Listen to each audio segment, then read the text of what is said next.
Hello, my name is Ali Bremer. I'm a student at NGIT pursuing Masters in Telecommunication. I'm excited to present our term project for CS61 Data Management Systems and Design. So, this is a group project with efforts from myself and group partner Yasmin Abdullahi. The goal of this project is to create and design um, and implement a database management system for a car dealership. Project scope involves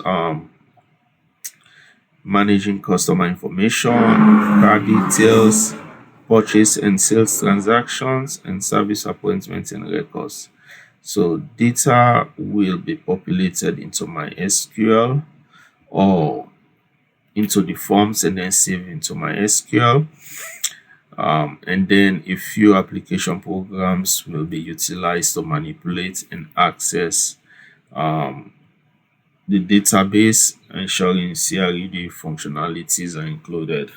So I'll let my colleague go over briefly the design part and would like to thank the professors for helping us put together an ER diagram that helps us a lot in being able to create all the tables, create relationships, and create the logical schemas. So, Yasmin, can you go over that, please? Hey everyone, so my name is Yasmin Abdullahi and I've been working with Aleo on this project. So today I'll be walking you through the functionality of the car dealership database and its connections to the relational schema. Specifically, I'll explain the customer management page, the car management page, the purchase management page, the service management page, and finally the welcome to the car dealership database page, highlighting their features and how they map to the database design. So let's begin with the customer management page.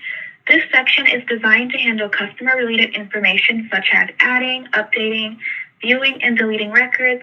It also tracks vehicles owned by customers and their purchase history.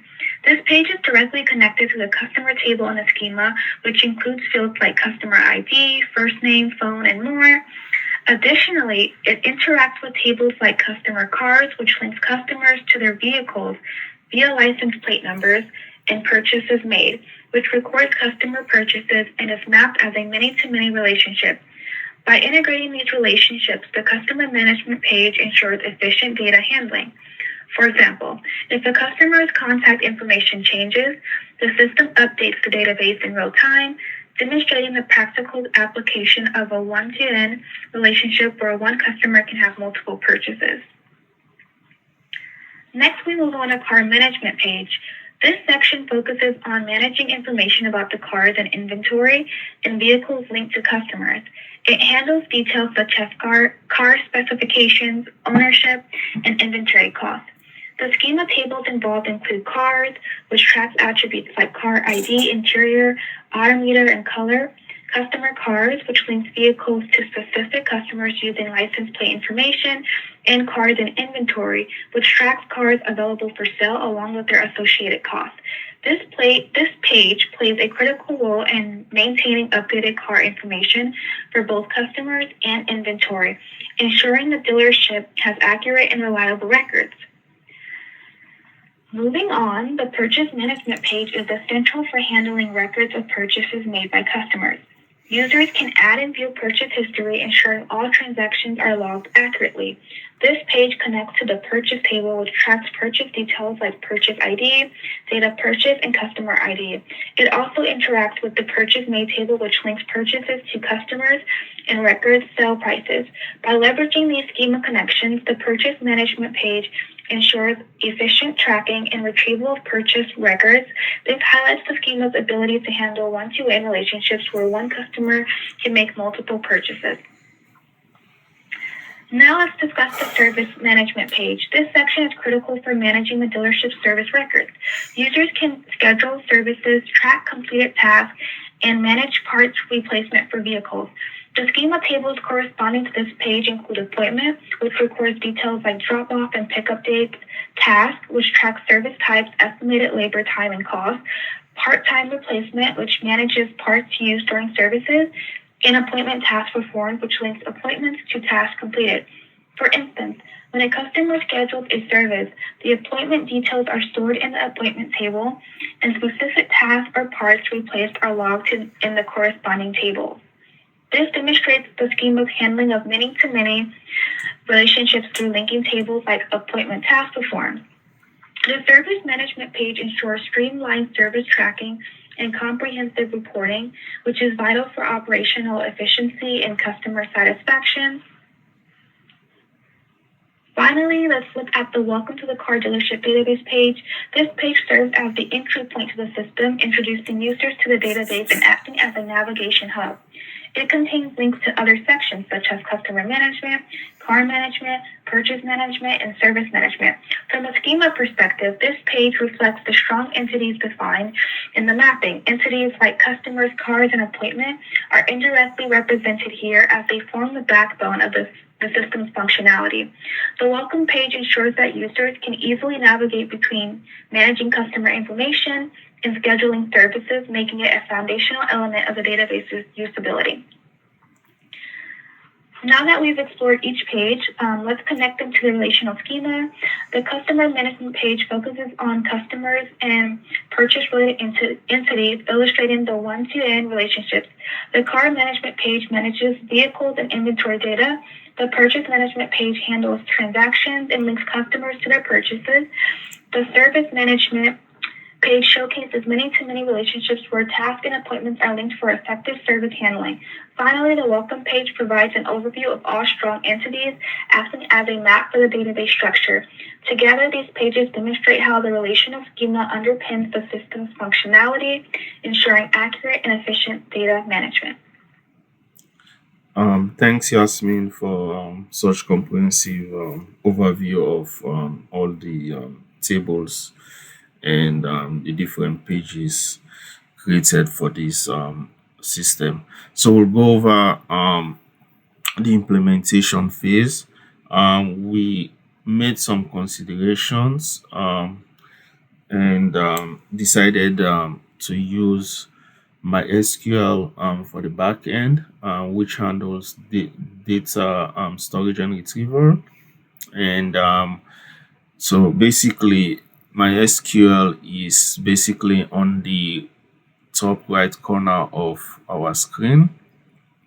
And we also use Flask, which is like a middleman application that basically interacts with MySQL and also interacts with the front end applications.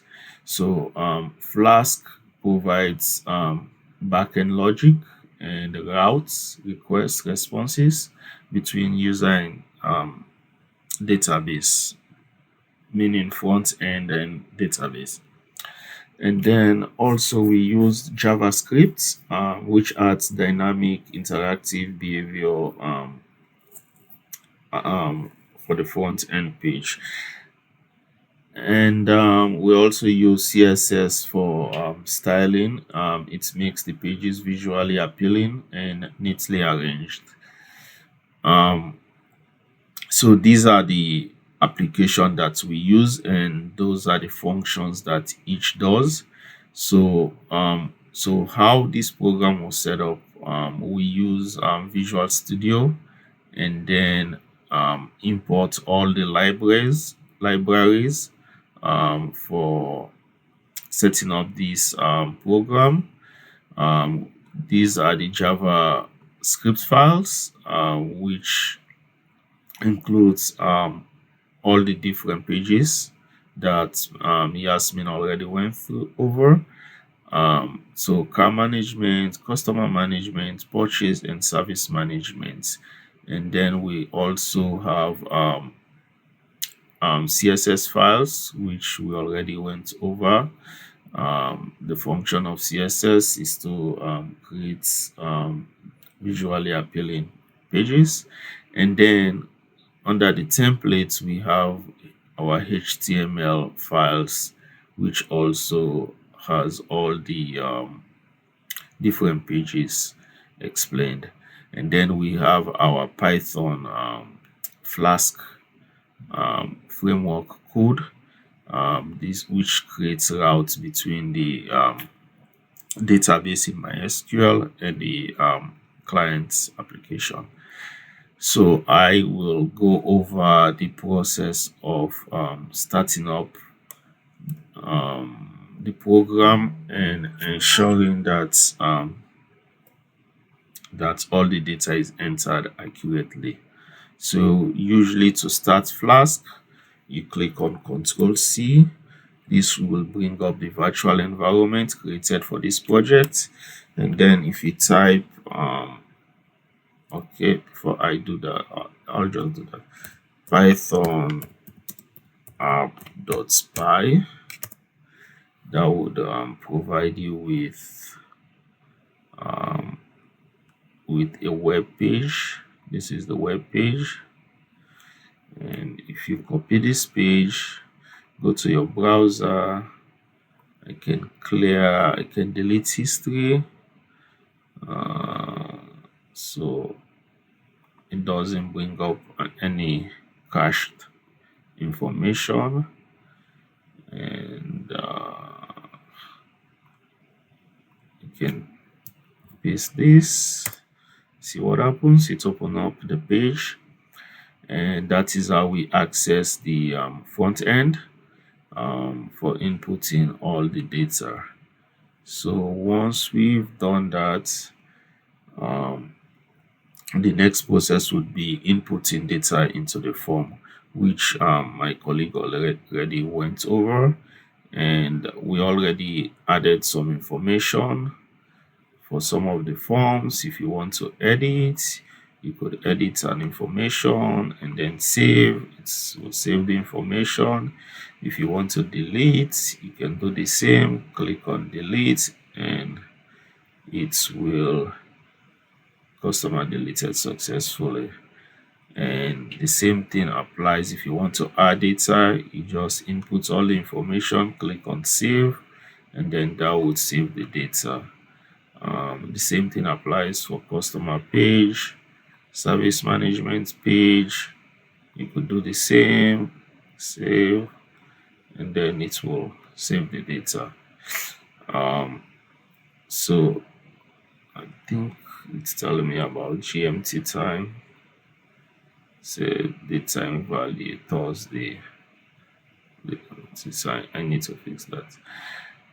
So basically, this is the process of starting up this page and also inputting the information into the database. So once the information are saved, it saves to the backend in MySQL. So at this point, I would like to thank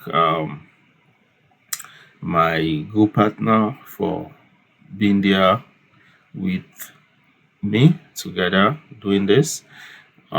This is a work in progress. We are going to continue working on this after submission to make it looks nice, correct minor errors here and there. But this just demonstrates how much we've learned and how much we can apply ourselves with the little time that we have. So I want to thank the professors for such great help, and we'll continue to build on this. Thank you.